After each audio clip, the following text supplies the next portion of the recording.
Hey, hello everyone, and thanks for joining us for Access City Council. I'm your host, City of Las Vegas Communications Director David Riggleman. Coming up on this show, a special ceremony to honor Officer Shay Michelonis, and a big food donation from a local church helps those in need. Here to discuss these topics and a whole lot more is the councilwoman who represents Ward 2. You know who it is, Victoria Seaman. Welcome back. Thank you for having me. How are you? It's always good to be back. Good to have you on the program. You know, folks, you've probably noticed that we're at the point now where the CDC says we can take off our mask, we can sit closer together.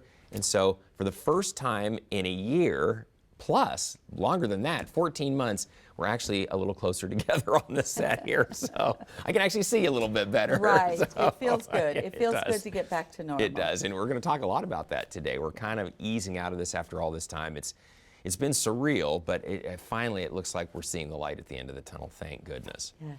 Well, you and I both live out in Ward 2. We know the area pretty well, but for those of you out there not exactly sure where we're talking about, well, don't worry, we're going to show you on the map. It's the area out there west of the Rainbow Curve, basically. Of course, on the map, it's the area with the 2 on it, appropriately enough. If you live in that area, work in that area, then you are in the city limits of the city of Las Vegas, and if you're fortunate enough to be a resident out there, you were represented on the City Council by Victoria Seaman. We always talk about this, that area west of the 215. Man, it is really growing. It is, and it'll continue to grow for the next 20 years. Sure thing, yes. Sure thing. All the way, I keep our eyes on that, and it's exciting. It feels like the housing market's doing well. Experts are saying the economy here is going to recover faster than everyone expected. So it's hard to believe. Yeah, we deserve that after the year we've had. So we do. All the way around. Well, one of the things that we weren't able to do during the pandemic was have ceremonial items at our city council meetings. We had to forego all of that for safety reasons. We started again in May. We picked that back up again, and we picked up where we left off. And you were next to pick our Citizen of the Month. And so you chose a very special person. You posted this on Facebook. You said, "Today, it was my honor to lead the Las Vegas city government with the recognition of Officer Shay Michelonis as our May 2021 Citizen of the Month." Yes, and his squad came out. It was such a special ceremony. Yeah, Shay, of course, folks, well deserved. Yeah, he's the officer, the Metro officer, who was critically wounded in some social unrest that took place out on the Strip a year ago. It left him paralyzed, and And he is in good spirits. He is. And he's just an amazing young man. He is, and he's got an amazing family. Right, and he's back home. Yeah. He's back home with his family, and they're taking really good care of him. It's his father on the right there, or actually on the left now, and his stepdad, Pat Right. DeVille, in the white shirt there. Pat, as a former Metro officer himself, and left as one of the command staff there. So I always remember him as Captain DeVille, but he was actually a deputy chief when he left. So yes. Good guy. Very and of course, good. Shay's biological dad there too, and that meant a lot to them. I think they were really touched that the city did all of that. Yeah, because you don't hear much about it No. in the last few months, and we just want them to know that we're here, we're still thinking about them, and if they need anything, they can always count on us. Yeah. Shay's had a long road of recovery. He spent some time at a rehab facility, I think it was in Colorado. That's right. And then, but he's back home now, and adjusting. Family said he's doing well. He's in good spirits. He's got a great attitude, and it was interesting. His father or stepfather had said he didn't understand why everybody was honoring him, that he felt like the people who helped him after he was shot, saved his life, they were the real heroes. But well, he was a real hero in serving our community, and it showed by his squad being there, and they're still very supportive of him, as we are. Yeah, well, and again, that was our first Citizen of the Month in a long time that we were able to honor, and I think you picked a good one all the way around. You. So. And keeping with the theme of the police, we love this. You posted this on Facebook. You said it was wonderful to join the officers of the Las Vegas Metropolitan Police Department Summerlin Area Command and the many four-legged friends at the Paws with Patrol community event on the lawn at downtown Summerlin. Now, I didn't really know much about this event. There you are with your French bulldogs. Councilman, tell me about this. So the idea was for you to bring your dog out and meet the police officers that patrol the area. Is that the deal? Right, and I think that our Metro is doing a great job in reaching out to the community to get to know people in the community. And I told you earlier, I was playing matchmaker with one of the officers with our bulldogs. Yeah, so that's good. Yes, they love dogs, we love Metro, and it was a great event. You know, that's really a great way for people to know the officers who are going to patrol their neighborhoods and do it in a very informal way. Everybody loves their four-legged babies, and so and there's a connection. Yeah, exactly, So, exactly. Yes. Oh well, that's really good. All right, so is that something that will be done I in hope the future? so. Yeah. I hope so. It was a great success, so I foresee it as being a regular event. All right, so that was Paws with Patrol, and for those that don't know, Councilwoman has French bulldogs, and their names are One French bulldog. One French bulldog, and they're His name is Blue Theo, but we call him Bully. That's right. And then you have another dog. Yes, I have one we adopted 7 years ago that I brought. And amazingly enough, he didn't bark at the other dogs. That's what you were saying. He's a little guy. He's too. a little Yeah, guy. yeah. And, maybe it was because we had officers there with their guns on. And he decided to be good. But he was just being He was himself. excellent. It was just a great event. And the other dogs there were having such a good time. And they were all getting to know one another. That's great. That took place on May 22nd out at downtown Summerlin. I didn't know anything about it, but I'll keep an eye out for it in the future. Yeah, you got to bring your dog next time. Yeah. She's a German Shepherd. I don't know how well she would do. She'll be fine. That's right, but we'll just keep her under control out there. So, and then Councilwoman, one of the things that has been very encouraging is that we're starting to see conventions scheduled to come back to Las Vegas. We've been a long time with those having been canceled due to the pandemic, and you had the opportunity to attend the grand opening of the new wing out at the convention center, the new convention center wing that's been added. It's been under construction for a while. They did an amazing job, and I have to say, even through COVID, that wing went up pretty quickly. It did. It really did. Councilman, it kind of fell off the radar for a lot of us because no conventions were coming to town, but even so, work was still going on the expansion. Work was still going on, and it is beautiful. It is state of the art, and I'm just so happy to have that new wing here. And things are really feeling like we're getting back to normal. Conventions are starting, and traffic. We can tell it's things picking are pretty up again. much back to People normal. are getting back to work and getting out and doing things. So you can see that when you get on the road. It's a nice feeling. It is. I never thought I'd be so happy about traffic. Exactly. And I think it's really important to note that the convention center expansion, key because Las Vegas is one of the key convention center destinations in the world. Yes. And we always want to stay on the cutting edge, being better than everywhere else, the competition I think we've done that with the new wing. That's awesome. It's quite amazing. I haven't seen it yet. I'll have to get out there and check it out myself. It is state of the art. They did a good deal. fabulous job. Well, and speaking of conferences coming here, we're going to talk a little bit later on in this program. One of those you had an opportunity to not only attend but be recognized. We're going to talk about that in a few minutes as well. But one thing we're happy is that we were also able to reopen our community centers. They were shut down for 14 months due to the pandemic, and that was really tough. Our senior centers were closed, our community centers were closed.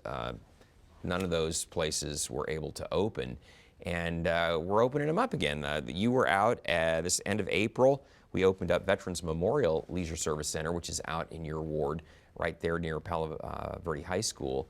And to celebrate, you brought pink box donuts to everyone. I did, and there. I'm glad I brought so many because it was full. Yeah. People really wanted to get back into that community center. They were ready to get out. That's right. So well, those centers are so key. It's a place where people not only exercise, they socialize. That's right. Exactly right. That's right. And when you take that away, we saw that at the senior centers. It was rough because tough. for those seniors, that was their troop, the people they would hang That's out right. with. And when you take all of that away and take away all their activities and have to isolate people, it's rough. That was a rough period. So, well, anyway, Veterans Memorial is opened up again. One of the features out there that we love is the Pavilion Center pool, which has been newly renovated and now is reopened as well. That's right, and our sandpipers and our Las Vegas swim team, they're back in full action. So it's really nice to see. Yeah, the Sandpipers, very competitive swim team if you're not familiar, and that's their home pool, if you will, where they train and have meets as well, right? That's right. Yeah, yeah.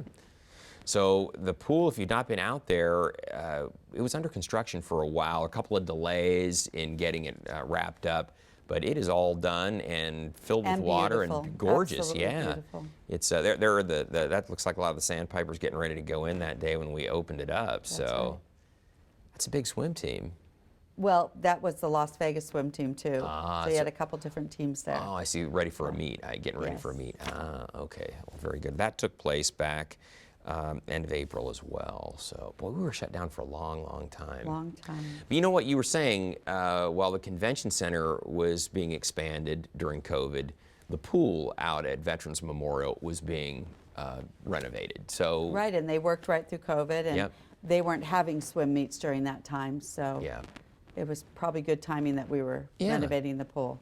it got it all fixed up, and that's just a wonderful facility. It's indoors.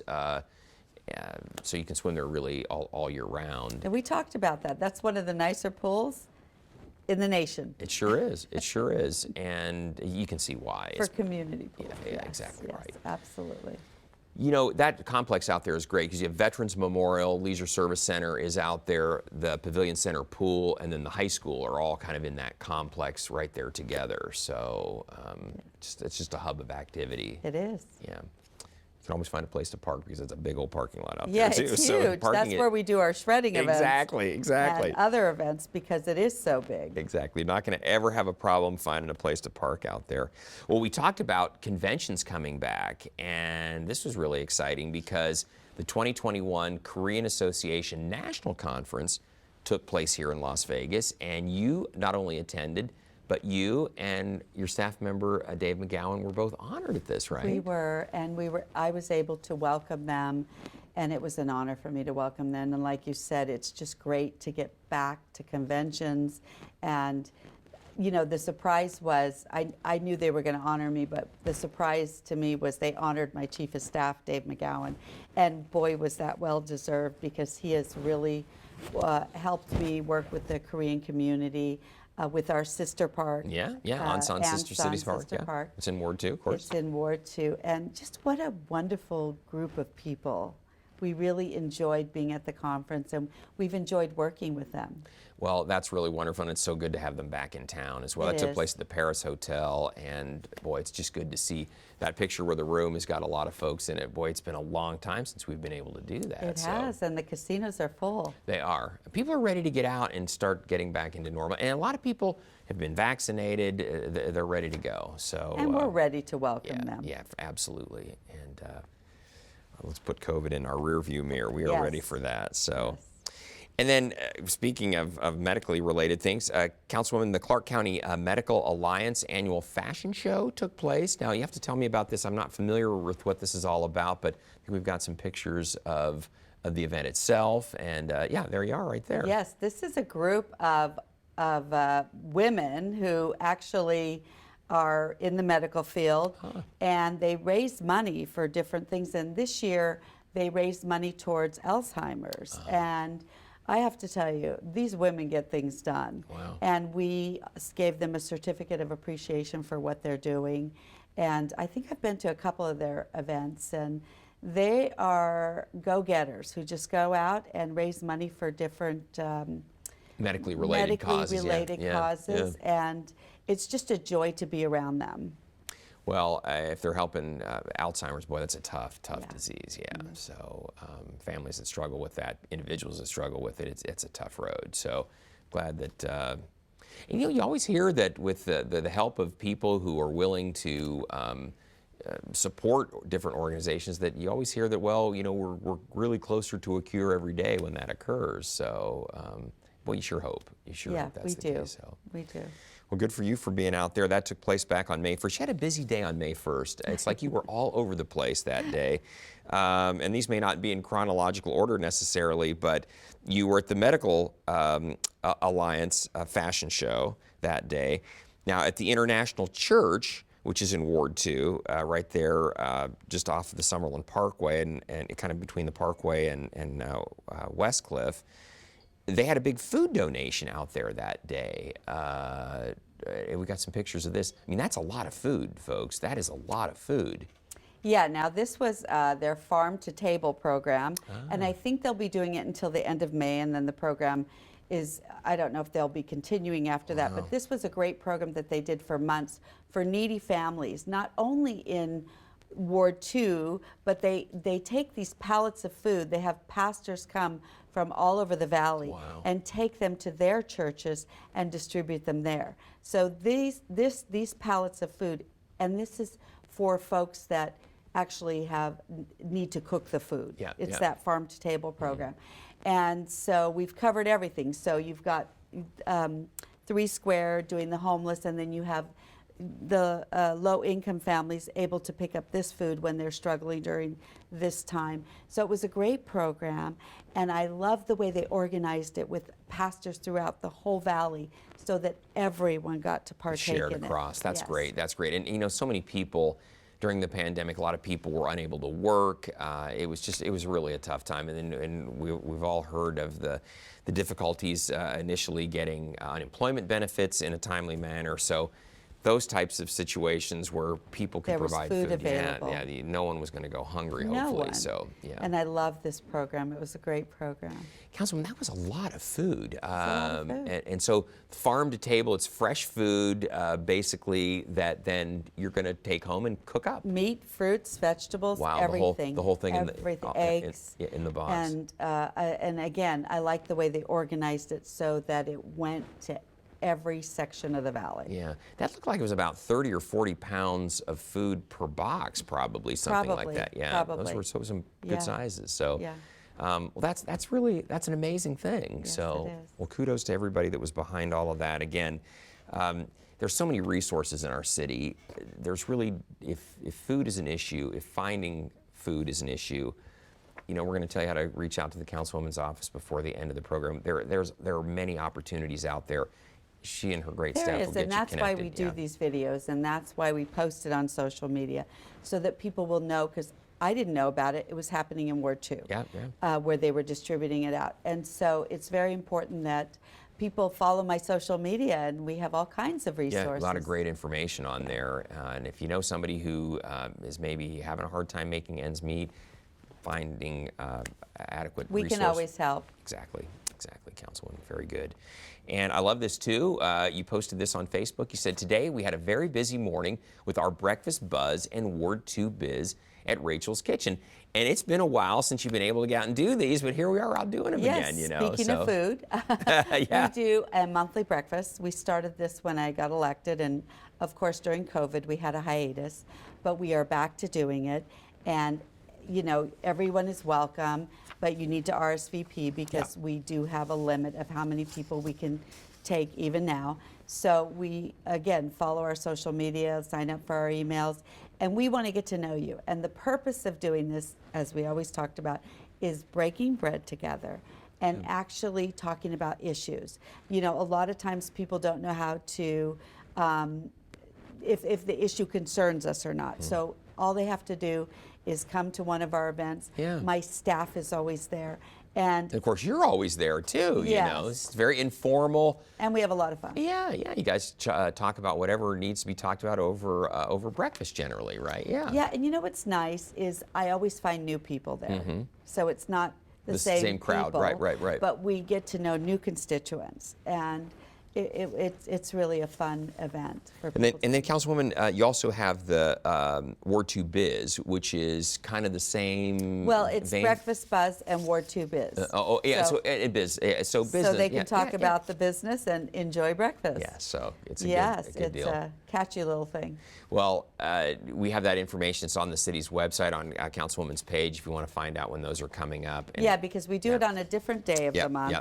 And we do it at a different place. We want to make sure that we include everyone in Ward 2 that wants to participate with us. Those are such great things, because I think people are always maybe a little intimidated to have to come to City Hall. But if you can do it over breakfast or a cup of coffee, it's just... In their ward. In their ward, it's a short trip, and I can talk to you over breakfast, you know, that's no problem. Sounds good. And you're always so accessible to everyone. That's really nice. Councilwoman, you had a shredding event that took place back on May 1st. You talked about this. These always draw a lot of folks, especially seems like around tax time because everyone's getting rid of those old documents that they don't need anymore. It's got all the personal information on it. And there you are. That's out at Veterans Memorial, as you'd mentioned, in the parking lot there. That was our second one, Yeah. back to back, because we couldn't accommodate everybody. In the first one, coming back after COVID, Yeah. our first event, people were just waiting in line. So we decided to make it comfortable for everyone, accommodate everyone, and do it again I think it was within a month we did our second one. And I'm glad that we did. Yeah. We had a lot of people out there that needed to shred documents, and we'll do another one in the fall. It's a very popular event, and we know that Councilman Stavros Anthony Yes, he started did. this. Surely did. And how popular is this? Well, he was a former Metro police captain and was over the unit that had to deal with identity theft. So he was really adamant to get rid of documents that have personal information that you don't need anymore. Don't keep them laying around. Get rid of them and shred them in a proper way. It's much safer than your shredder at home. Oh my gosh, it really is. It's Pulverizes. It's just like down into little pieces of confetti. There's no way you could put one sheet back together, let alone a whole box. Right. So, but those are great, and of course we're going to do those many times throughout the city. We'll keep you posted on the city's website and on the council members' individual pages. We'll have that information on there. So if you've got documents, don't leave them laying around. We'll help you get rid of them and get rid of them in a proper way. And it works out really well because the company that was shredded, they use that stock for recycled paper then, and so it's a win-win all the way around. Oh, it is a Yeah. win-win. Yeah, it's good. It's good stuff all the way around versus just throwing it out. But believe me, there's no way anybody's going to find what you've got on your paper unless they can put together thousands of little pieces. So, and then Councilwoman, we want to remind everybody about your Small Business Saturday program. This is an effort. If you've got a small business in the ward and you want to help get the word out on what you're doing, Councilwoman will help you. I love that program. I love going out and talking to businesses, and we film them and we put them all over our social media, and it's weekly. We have so many right now, we might have to start doing it twice a week. Wow, really? But people love it, and they look forward to seeing what business we're going to feature. And like you said, we learn about all kinds of new businesses. And it's so important right now because so many businesses were closed during COVID. So we want to get people out to those local businesses. Yeah, support them, absolutely. So all they have to do, it's really simple, is call my office or email us at ward2@lasvegasnevada.gov. There it is right there. That's all they have to do. Yeah. And you have to be in Ward 2. Yeah, you have to be in Ward 2, and generally, if you're a small business, that's kind of the idea here. If you're a big corporation, you just can take care of your own advertising. But if you're a small business, Councilwoman will help you. Yeah, and we make it a lot of fun. It's You do. It's not an interview. It's just we're having a conversation about your business. I say this all the time. I live in Ward 2, and I've learned so much about businesses that I had no idea existed. Some of them very, very close to me, but dry cleaners and restaurants and all kinds of different businesses. And it's like, wow, thanks for telling me. Thanks to you. Now I know they're there, and I'll And look there's for a them. new restaurant right in your neck of the woods. Oh. It'll be featured, I think, in sometime in July. All right, I'll be paying attention yes, then. pay attention. It's right next to you. Yeah, we really love the restaurant one. I guess that gives you an idea kind of where my thought process goes. But, well, Councilwoman, we're just about out of time here, but we want to tell everybody out there, hey, we always want to hear from you. So if you have something you'd like to share with Councilwoman Victoria Seaman, you can find her on Facebook and Twitter and LinkedIn. She's very active. You can also just contact her by picking up the phone. We still do that around here, 702-229-2420. Or send her an email. The address is ward2@lasvegasnevada.gov, and she or one of her great staff will get right back to you. So a lot going on. You've been very, very busy. And we're going to continue to be busy. I have a hunch I that's love gonna be my the- job, yeah. and I love being out in the community, and I love Ward 2. Yeah. Well, we're moving into summer. We're moving out of the pandemic. So things are really looking up, and I'm ready. How about you? And new Yeah. businesses popping up everywhere. Yeah, and see, that's really encouraging because after the pandemic, didn't know what the economy was going to really look like. But everybody's saying, all the experts are saying, we're coming back much quicker than expected, and that's going to be good for all of us here for sure. So. For sure. All right. Councilwoman, always a pleasure to have you on the program. We'll have you back in 6 weeks with another update from Ward 2. And in the meantime, keep up the good work. I know you're going to be busy with Dave and Christina and everybody else on your team, and Brianna too. So thank you. All right. Well, don't miss our next show, everyone, beginning on June 10th with Ward 5 City Councilman Cedric Creer. You can now catch all of our KCLV shows on Apple TV, Roku, and Amazon Fire. And don't forget, you can watch us live on the internet at kclv.tv. Thanks for joining us, everyone. We'll see you next time around.